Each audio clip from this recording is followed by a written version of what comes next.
Murphy's Law and Whitetails, your guide to North America's #1 big game animal. Today's topic is factors affecting the timing of antler casting in whitetails.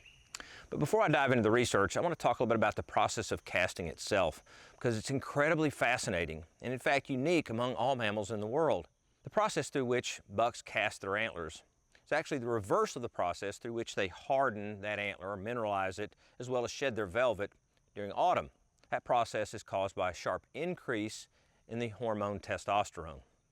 Testosterone levels then stay high during the breeding season to keep the deer in the mood. And then as day length begins to lengthen in late December, we see the reverse of that process, a decline of testosterone levels causing antler casting. What's going on here is very, very fascinating. As those testosterone levels begin to decline, a very specialized type of cell forms at the abscission layer. That's the layer between the antler and the skull.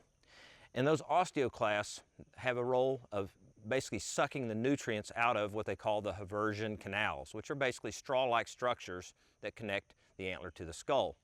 And once those nutrients are sucked out of those straws, the straws collapse, break, and it causes casting of the antler. So an incredibly fascinating process, unique to deer. Now, when it comes to timing of antler casting in wild bucks, the research is fairly limited. However, in captive environments and deer farms, we have pretty good data to suggest that individual bucks will cast their antlers within a couple of days of the same time each year.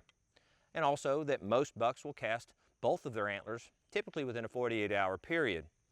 Again, this is in a captive controlled environment. In the wild, obviously there are a lot more variables.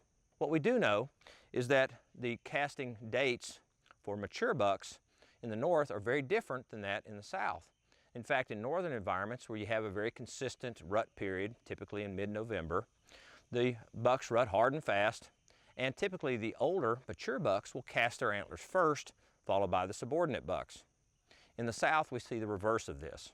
In the south, we have much longer breeding seasons, does cycling in estrus during a larger period of the year, and therefore the adult bucks need to maintain high testosterone levels to breed those does. So in those cases, we see adult bucks keeping their headgear longer than the younger bucks. So again, big differences between north and south. What we do know is that regardless of north or south, that severe nutritional or physical stress can cause early casting.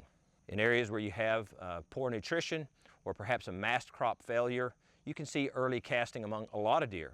And that's an indication of a nutritionally stressed deer herd and something to pay attention to. Also, things like fighting injuries or hemorrhagic disease, those type of things can also trigger early casting.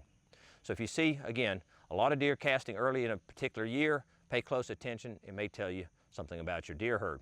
One thing we do know is that there's still a lot to learn when it comes to antler casting, because it is a very, very incredibly fascinating and complex process. But anyway, that's it for today's episode of Murphy's Law. Hope you learned something.